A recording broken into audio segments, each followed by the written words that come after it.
રાધે કૃષ્ણ રાધે કૃષ્ણ રાધે કૃષ્ણ રાધે રાધે કૃષ્ણ રાધે કૃષ્ણ રાધે કૃષ્ણ કેમ છો? જય શ્રી કૃષ્ણ. આજે ખમણ લાવી છું તમારા માટે, પણ એકદમ નવી રીતના અને ટેસ્ટી બનાવવાના છે. તો મેં એક વાટકી ભરી અને ચણાની દાળ મોટી ભરી અને પલાળી દીધી હતી. 8 કલાક પલળી સરસ રેડી થઈ ગઈ છે. પલળ્યા પછી મેં ધોઈ નાખી છે 2 પાણીયાને. 1 વાટકી ભરીને દહીં લીધું છે. આજે આપણે આ દાળ ચણાની દાળના બનાવવાના છે આજે ટમટમ ખમણ. તો સૌથી પહેલાં આપણે દાળને પીસવાના. દાળના અંદર અડધી દાળ લઈ લીધી છે આપણે. 1 વાટકી ભરીને દહીં નાખવાનું છે. દાળને આપણે મસ્ત દરદરી પીસી લેવાની છે. બહુ ઝીણું નથી કરી દેવાનું, ચાલુ બંધ કરી પીસવાનું છે. બહુ સરસ મજાનું પીસી રેડી થઈ ગયું છે. તમે જોઈ શકો છો ને, મિશ્રણ આપણે આવી રીતે રાખવાનું છે.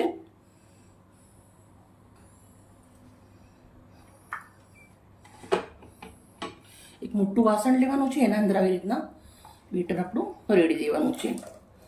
વધેલી દાળ પણ હું આવી રીતે પીસી અને રેડી કરી દઈશ. રેડી.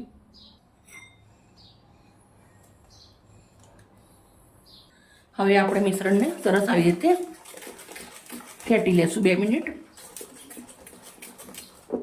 એનું બેટર તમે જોઈ શકો છો, બહુ પતલું નથી કરી દેવાનું આપણે. હવે આને 4 થી 5 કલાક ઢક્કણ ઢાંકી અને તડકે મૂકી દઈશ. મળીએ 5 કલાક પછી. મિત્રો તમે જોઈ શકો છો, આપણો આથો આવી ગયો છે. હવે આપણે આને મસ્ત ફેટી લેવાનું છે. હવે અંદર મીઠું નાખવાનું છે સ્વાદ પ્રમાણે. અડધી ચમચી મીઠું નાખ્યું છે. 2 ચમચી એટલું આપણે તેલ નાખવાનું છે. સિંગ તેલનો ઉપયોગ કર્યો છે. હવે આપણે આને તેલ મીઠું નાખ્યા પછી સરસ એને ફેટી લેશું. મિત્રો બધા ખમણ બનાવતા જ હોય છે, પણ એકદમ આસાન રીતે અને એકદમ ચટપટા આપણે ખમણ બનાવવાના છે આજે. આપણે જે ખમણ બનાવતા બાળકો ખાઈ અને એકદમ સાદા ખમણ બોર થઈ ગયા હોય છે, તો બાળકો નિશાળના અંદર નાસ્તાના અંદર તમે આપી શકો છો. હવે આપણે 1 લીંબુ ઈનો લીધો છે, એ નાખી દઉં છું આના અંદર.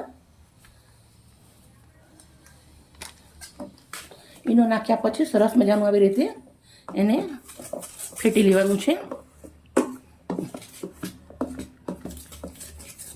રેડી.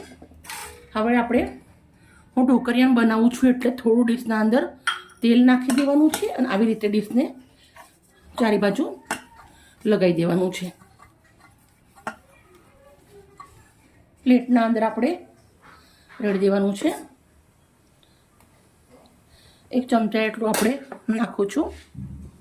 બહુ જાડું ખમણ નથી બનાવવાનું આપણે. રેડી. મેં ઢોકળિયાના અંદર પાણી લઈ લીધું છે 1 લીટર એટલું. પાણી ગરમ થઈ ગયું છે. હવે આપણે પ્લેટો મૂકી દેવાની છે.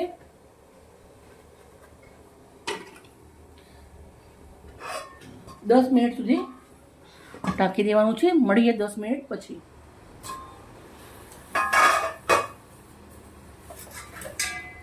મિત્રો આપણા ખમણ સરસ રેડી થઈ ગયા છે. તમે જોઈ શકો ચક્કુ એકદમ કોરું આવે છે.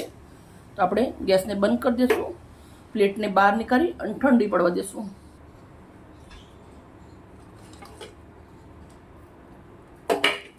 બંને થાળી મસ્ત રેડી થઈ ગઈ છે. મિત્રો મેં 150 ગ્રામ એટલી દાળ પલાળી હતી, નાની વાટકી. એમાંથી 3 થાળી થયા છે. 2 થાળી મેં કાઢી લીધા છે અને 1 થાળી મૂકી દીધી છે. એકદમ બહુ સરસ મજાના આપણા ખમણ રેડી થયા છે. એકદમ પતલા કર્યા છે, મસ્ત મજાના. આપણે જે વઘારવાના છે ટમટમ રીતે, એ બહુ જ મસ્ત રીતે વઘારવાના છે.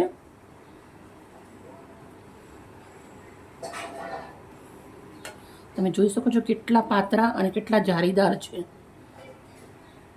આપણે જે ઢોકળિયું હતું એ જ લીધું છે પાછું. એના અંદર આપણે 1 ચમચો ભરી અને સિંગ તેલ ગરમ નાખું છું. ગરમ કરવા દેશું. તેલ ગરમ થઈ ગયું છે. 1 ચમચી એટલી રાઈ નાખવાની છે. રાઈ પછી ફૂટી ગઈ છે સરસ. લીમડો નાખું છું. થોડી હિંગ નાખું છું. ગેસ ના થાય એટલે હિંગનો ઉપયોગ કર્યો છે. 4 નંગ મરચાં નાખું છું, લીલા મોરા. 1 મોટી ચમચી ભરી કશ્મીરી મરચું નાખવાનું છે. ચાટ મસાલો નાખું છું થોડો. 1 ચમચી ભરી ખાંડ નાખવાની છે. ગેસ બંધ કરી દેવાનો. હળદર નાખું છું અડધી ચમચી. આપણો મસાલો મસ્ત રેડી થઈ ગયો છે. હવે જે આપણા ખમણ છે એ નાખી દેવાના છે. ખમણ નાખ્યા પછી આપણે અંદર લીલા ધાણા સમાર દેવાના છે. એકદમ ફ્રેશ ધાણા લઉં છું, કોથમરી.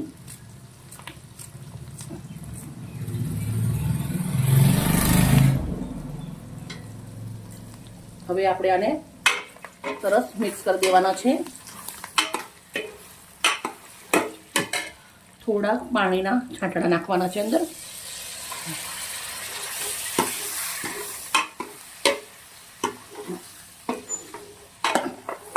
મિત્રો તમે જોઈ શકો છો આપણે ઘરના મસાલાથી મસ્ત ટમટમ ખમણ રેડી કરી દીધા છે. સરસ મિક્સ કરી દીધા છે. હવે આપણે સર્વ કરવાની પ્લેટ લઈ લીધી છે.